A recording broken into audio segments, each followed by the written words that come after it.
नमस्कार मित्रांनो, कधी आहे होळी 2025?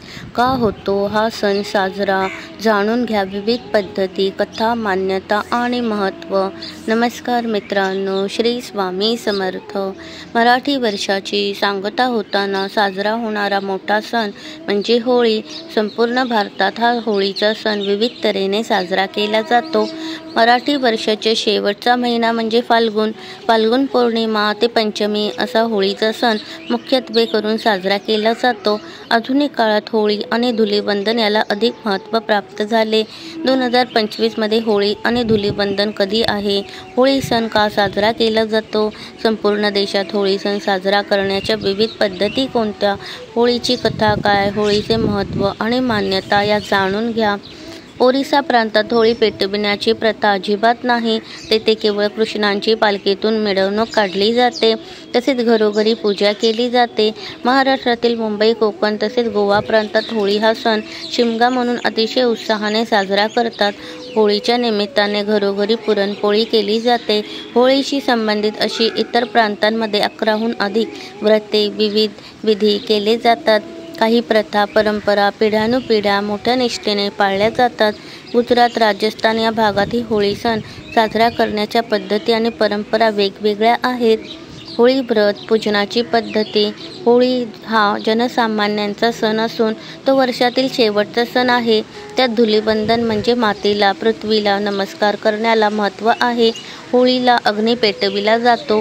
तो अग्नी घरी आणून त्यावर स्नानासाठी पाणी तापविण्याची प्रथा होती.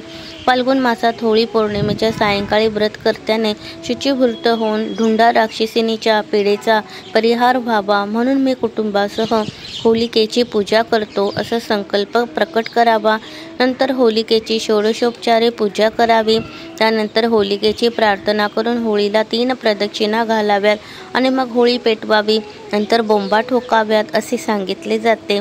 गुरुवारी 13 मार्च 2025 रोजी होळी आहे. 13 मार्च 2025 रोजी सकाळी 10:35 फाल्गुन पौर्णिमा सुरू होते. तर शुक्रवारी 14 मार्च 2025 रोजी दुपारी 12:23 पौर्णिमा समाप्त होत आहे. फाल्गुन पौर्णिमेला हुताशनी पौर्णिमा असेही म्हटले जाते. धरणी मातेला वंदन, देशभक्तीचे द्योतक असलेले सणांचे पंचक. होळी 5 दिवस साजरी केली जाते. होळीचा दुसरा दिवस धुलीवंदनाचा. शुक्रवारी 14 मार्च 2025 रोजी धुलीवंदन आहे. होळीच्या दुसऱ्या दिवसापासून 4 दिवसांना धुळवडीचे दिवस असेही म्हणतात. फाल्गुन कृष्ण पंचमीच्या दिवसाला रंगपंचमी म्हणून ओळखले जाते. या सणाच्या दिवसात एकमेकांवर रंग उडवण्याची प्राचीन प्रथा असली तरी होळीचा दुसरा दिवस मात्र धुलीवंदनाचा असतो. होळीच्या दिवशी धडाडून पेटलेल्या होळीला पुरणपोळीचा नैवेद्य दाखविला जातो आणि दुसऱ्या दिवशी वंदन केले जाते. तेच धुलीवंदन. धुलीवंदनाला म्हणजे जमिनीला, मातीला नमस्कार करण्याला विशेष महत्त्व आहे.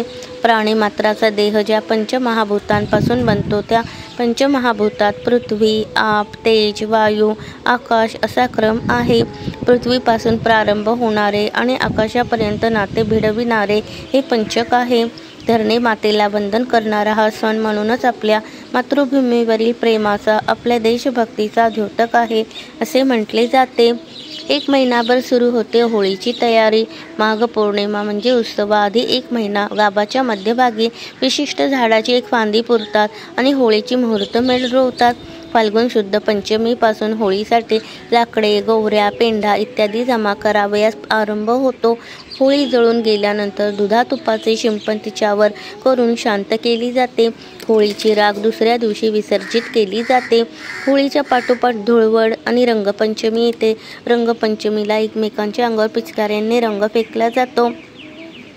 होळीनंतर पंधरवड्याने सुरू होणाऱ्या नवसंवत्सराच्या पहिल्या दिवशी म्हणजे गुढीपाडव्याच्या दिवशी आभाळात उंच उज्ज्वल भविष्याची गुढी उभारावयाची अशी आपली परंपरा आहे. होळीची कथा. प्रल्हादाची आत्या आणि हिरण्यकश्यपूची बहीण ढुंडा हिलाच काही जण होलिका म्हणतात. हिला अग्नीपासून अभय होते. त्यामुळे भावाच्या सांगण्यावरून ती प्रल्हादाला जाळून मारण्यासाठी स्वतःच्या मांडीवर घेऊन बसले. मग तिच्या भोवती लाकडे रचून अग्नी पेटविण्यात आला. मात्र झाले ते उलटेच. भगवान श्री विष्णूंच्या कृपेमुळे प्रल्हाद सुरक्षित राहिला, तर ढुंडा राक्षसी मात्र जळून खाक झाली. त्या प्रित्यर्थ हा होलिका दहन विधी करण्याची प्रथा पडली. इतरही काही कथा होळी संबंधात सांगितल्या जातात. आपल्या सर्वांवरती स्वामी समर्थांची कृपादृष्टी सदैव राहो. व्हिडिओला लाईक, शेअर, सबस्क्राईब करायला विसरू नका. धन्यवाद. श्री स्वामी समर्थ. जय जय स्वामी समर्थ.